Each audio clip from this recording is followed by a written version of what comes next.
ಪೂಜಾ ಬೆಳಗ್ಗೆ ಬೇಗ ಎದ್ದು ಕೆಲಸ ಮಾಡ್ತಿದ್ದಾಳೆ. ಇತ್ತ ಸೂರ್ಯ ಅಡಿಗೆಗೆ ಬೇಕಾದ ತರಕಾರಿ ತರ್ತಿದ್ದಾನೆ. ಪೂಜಾ, ಬೇಗ ಬೇಗ ಎಲ್ಲ ಕೆಲಸ ಮಾಡ್ಕೊ. ನೋಡು, ನಾನು ತರಕಾರಿನೂ ತಂದಿಟ್ಟೆ. ಮಂಜು ಬರೋ ಹೊತ್ತಾಯ್ತು. ಬೇಗ ಅಡುಗೆ ಮಾಡು, ತಡ ಮಾಡ್ಬೇಡ. ನನ್ ತಮ್ಮನಿಗೆ ಮೊದ್ಲೇ ಕಾಯೋದು ಅಂದ್ರೆ ಆಗಲ್ಲ. ಅಯ್ಯೋರಿ, ಬೆಳಗ್ಗೆಯಿಂದ ಕೆಲಸ ಮಾಡ್ತಾನೇ ಇದ್ದೀನಿ. ಬಾಗ್ಲಲ್ಲಿ ಸಗಣಿ ಬೆಳೆದು ರಂಗೋಲಿ ಬಿಟ್ಟು ಈಗ ಅಡಿಗೆ ಮಾಡೋಣ ಅಂತ ಬಂದು ಕುಳಿತೆ. ನಿಮ್ ತಮ್ಮ ನಾದಿನಿ ಇಲ್ಲಿಗ್ ಬಂದು ಇನ್ನು ಯಾವ ಥರ ಆಡ್ತಾರೋ ಗೊತ್ತಿಲ್ಲ. ಬೆಟ್ಟಾಪುರ ಎನ್ನುವ ಒಂದು ಊರಿನಲ್ಲಿ ಸೂರ್ಯ ಹಾಗೂ ಮಂಜು ಎನ್ನುವ ಇಬ್ಬರು ಅಣ್ಣತಮ್ಮಂದಿರು ಇದ್ದರು.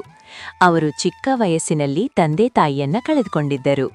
ಆಗಿನಿಂದ ಮಂಜುವಿನ ಜವಾಬ್ದಾರಿಯನ್ನ ಸೂರ್ಯನೇ ತೆಗೆದುಕೊಂಡ.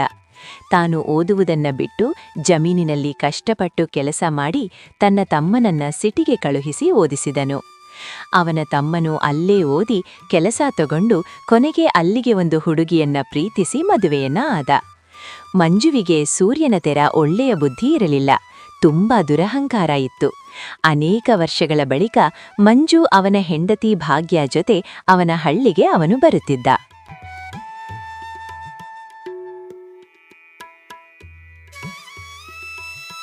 ಮಂಜು, ಇಲ್ಲಿ ನೋಡು, ಎಷ್ಟು ಡರ್ಟಿ ಆಗಿದೆ ಈ ನೆಲ. ಪೂಜಾ ಅಕ್ಕ, ನೀವು ಮನೆಯನ್ನ ಫಿನೈಲ್ ಹಾಕಿ ತೊಳೆಯೋದಿಲ್ವಾ? ಬಿಡು ಭಾಗ್ಯ, ಜಸ್ಟ್ 2 ಡೇಸ್ ಅಡ್ಜಸ್ಟ್ ಮಾಡ್ಕೊ. ಅಣ್ಣ ತಗೋ, ಈ ಬ್ಯಾಗನ್ನು ಒಳಗಡೆ ಇಡು. ತುಂಬಾ ಕಾಸ್ಟ್ಲಿ ಬಟ್ಟೆ ಇದೆ ಇದರಲ್ಲಿ. ಸರಿನಪ್ಪ, ನೀವು ಕೈಕಾಲ್ ತೊಳ್ಕೊಂಡು ಆರಾಮಾಗಿ ಕೂತ್ಕೊಳ್ಳಿ. ಭಾಗ್ಯ ಹಾಗೂ ಮಂಜು ಕುಳಿತಿರ್ತಾರೆ. ಆಗ ಪೂಜಾ ಕಾಫಿ ತಂದ್ಕೊಡ್ತಾಳೆ. ಇದೇನಕ್ಕ, ಇಷ್ಟು ದೊಡ್ಡ ಸ್ಟೀಲ್ ಲೋಟದಲ್ಲಿ ಕಾಫಿ ಕೊಡ್ತೀರಾ? ನಮ್ಗೆ ಸೆರಾಮಿಕ್ ಮಗ್ನಲ್ಲಿ ಕುಡಿದು ಅಭ್ಯಾಸ. ಮತ್ತೆ ಇದ್ರಲ್ಲಿ ಶುಗರ್ ಇದ್ಯಾ? ನಾವು ಶುಗರ್ ಫ್ರೀ ಮಾತ್ರ ಕುಡಿಯೋದು. ಹೌದು ಭಾಗ್ಯ, ಸ್ವಲ್ಪ ಸಕ್ಕರೆ ಮಾತ್ರ ಹಾಕಿರೋದು. ಇದು ನಮ್ಮ ಮನೆಯ ಹಸುವಿನ ಹಾಲು. ತುಂಬಾ ಫ್ರೆಶ್, ಸಿಟಿ ತರ ಪ್ಯಾಕ್ ಮಾಡಿದ ಹಾಲಲ್ಲ. ಏನು ಅಕ್ಕ, ನಮ್ಗೆ ಸಿಟಿ ಪ್ಯಾಕೆಟ್ ಹಾಲ್ ಅಡ್ಜಸ್ಟ್ ಆಗಿದೆ. ಫುಲ್ ನಿಟ್ ಪ್ಯಾಕ್ ಅಲ್ವಾ? ಅಷ್ಟರಲ್ಲಿ ಪಕ್ಕದ ಮನೆಯ ಶಾಂತಮ್ಮ ತುಂಬಾ ಕುತೂಹಲದಿಂದ ಮನೆಗೆ ಬರ್ತಾಳೆ. ಈ ನಮ್ಮ ಪೂಜಾ, ಮನೆಗೆ ಯಾರು ನೆಂಟ್ರು ಬಂದಿರೋ ಆಗಿದೆ. ಯಪ್ಪ, ಇವಳ ಬಟ್ಟೆ ನೋಡು, ಇಂಥ ವಿಚಿತ್ರವಾಗಿದೆ. ಒಂಚೂರು ಸಂಸ್ಕಾರ ಇಲ್ವಾಲ.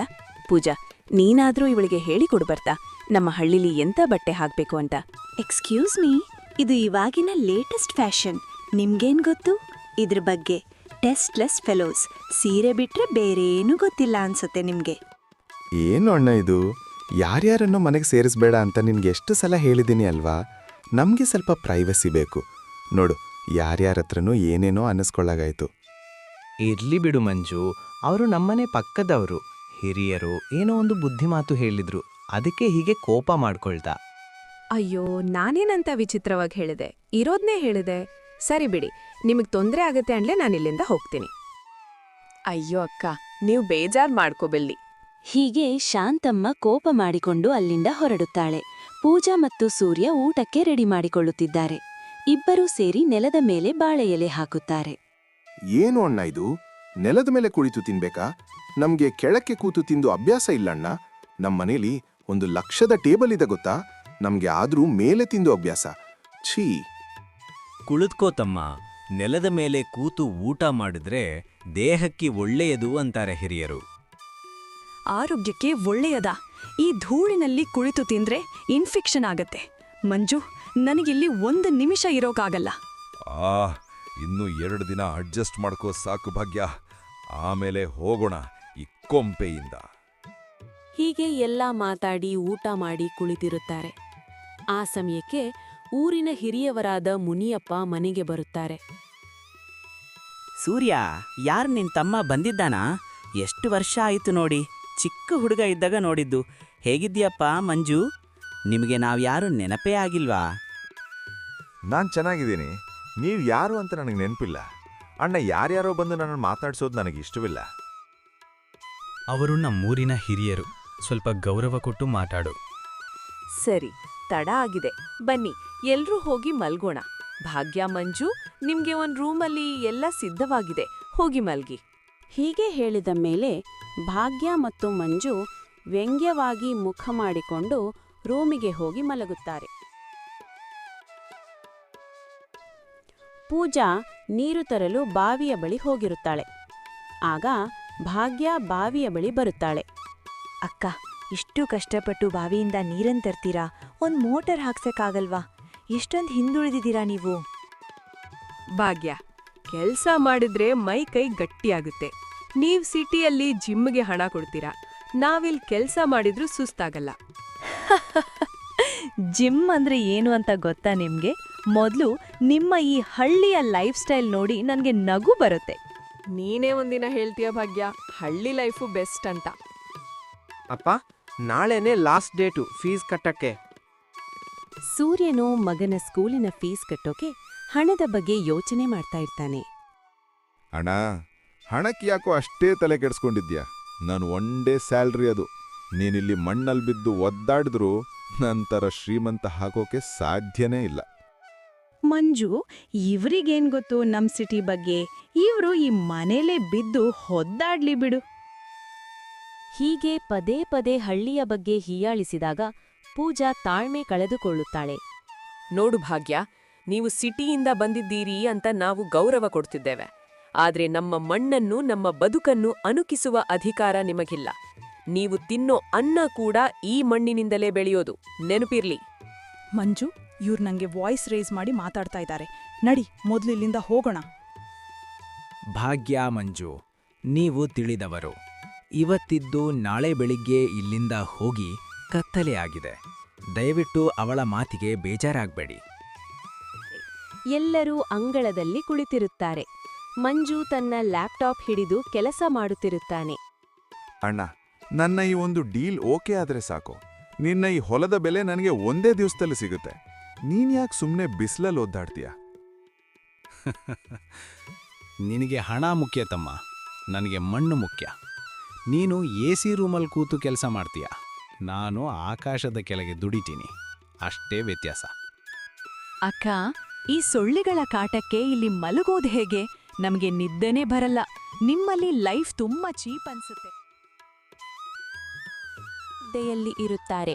ಮಧ್ಯರಾತ್ರಿ ಮಂಜುಗೆ ಜೋರಾಗಿ ಹೊಟ್ಟೆನೋವು ಕಾಣಿಸಿಕೊಳ್ಳುತ್ತದೆ. ಅವನು ನೋವಿನಿಂದ ಕಿರುಚುತ್ತಾನೆ. ಅಮ್ಮ, ಹೊಟ್ಟೆ ತುಂಬಾ ನೋಯ್ತಾ ಇದೆ. ಭಾಗ್ಯ, ಯಾರನ್ನಾದ್ರೂ ಕರಿ ಬೇಗ. ಮಂಜು, ಏನಾಯ್ತು? ಅಕ್ಕ, ಅಣ್ಣ, ಬೇಗ ಬನ್ನಿ. ಇಲ್ಲಿ ಆಟೋ ಕೂಡ ಸಿಗಲ್ಲ. ಹಾಸ್ಪಿಟಲ್ಗೆ ಹೇಗೆ ಹೋಗೋದು? ಏನಾಯ್ತು ಭಾಗ್ಯ? ಅಯ್ಯೋ ಮಂಜು, ಮುಖ ಬೆವುತು ಹೋಗಿದೆ.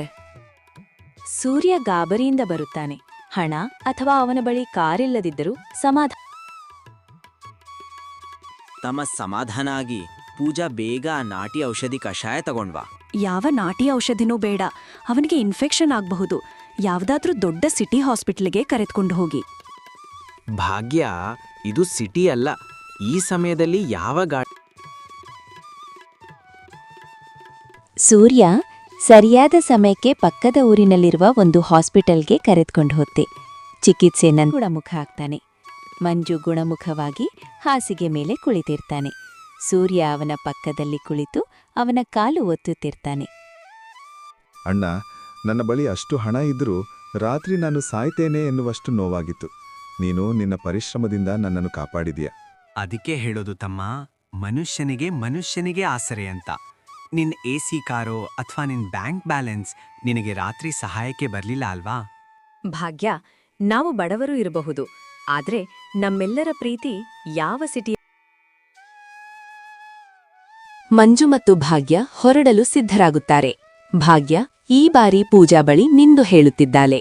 ಅಕ್ಕ, ಕ್ಷಮಿಸಿಬಿಡಿ. ನಾನ್ ನಿಮ್ಮನ್ನು ತುಂಬಾ ಹೀಯಾಳಿಸಿದ್ದೇನೆ. ಆದ್ರೆ ನಿಜವಾದ ಶ್ರೀಮಂತರು ನೀವು ಅಂತ ಈಗ ಅರ್ಥವಾಯಿತು. ಅಣ್ಣ, ಈ ಹೊಲವನ್ನ ಮಾರಬೇಡ. ನಾನು ಸಿಟಿಯಿಂದ ಹಣವನ್ನ ಕಳುಹಿಸ್ತೇನೆ. ಇಲ್ಲೇ ಒಂದು ದೊಡ್ಡ ಹಾಸ್ಪಿಟಲ್ ಕಟ್ಟಿಸೋಣ. ಈ ಮಣ್ಣಿನ ಋಣ. ಇದು ಕೇಳೋಕೆ ನಾನು ಕಾಯ್ತಾ ಇದ್ದೆ ತಮ್ಮ. ಈಗ ನೀನು ನಿಜವಾಗ್ಲೂ ಹಳ್ಳಿ ಅಣ್ಣನ ತಮ್ಮನಾದೆ. ಮಂಜು ಮತ್ತು ಭಾಗ್ಯ ನಗುತ್ತಾ ಅಲ್ಲಿಂದ ಹೊರಡ್ತಾರೆ. ಸೂರ್ಯ ಮತ್ತು ಪೂಜಾ ಕೈ ಬೀಸುತ್ತಾ ನಿಲ್ತಾರೆ. ಈ ಕಥೆ ನಿಮ್ಗೆ ಇಷ್ಟ ಆಗಿದ್ರೆ ದಯವಿಟ್ಟು ನನ್ನ ಚಾನೆಲ್ಗೆ ಸಬ್ಸ್ಕ್ರೈಬ್ ಮಾಡ್ಕೊಂಡೋಡಿ, ಲೈಕ್ ಮಾಡಿ, ಕಮೆಂಟ್ ಮಾಡಿ, ಹಾಗೆ ಪ್ಲೀಸ್ ಐ ಪಾಯಿಂಟ್ ಕೊಡಿ. ಹಾಗೆ ನನ್ನ ವಿಡಿಯೋದಲ್ಲಿ ನಿಮ್ಮ ಊರಿನ ಹೆಸರು ಹಾಗೂ ನಿಮ್ಮ ಹೆಸರು ಬಳಸಬೇಕಿದ್ರೆ ನಿಮ್ಮ ಊರಿನ ಹೆಸರು ಹಾಗೂ ನಿಮ್ಮ ಹೆಸರನ್ನ ಕಮೆಂಟ್ ಮೂಲಕ ತಿಳಿಸಿ. ನಾನಿದರಲ್ಲಿ ಪೂಜಾ ಅವರ ಹೆಸರನ್ನ ಬಳಸಿದ್ದೇನೆ. ಮುಂದೆ ಬರುವ ವಿಡಿಯೋ ಅಲ್ಲಿ ನಿಮ್ಮ ಹೆಸರನ್ನು ಸಹ ಬಳಸ್ತೇನೆ. Thank you for watching.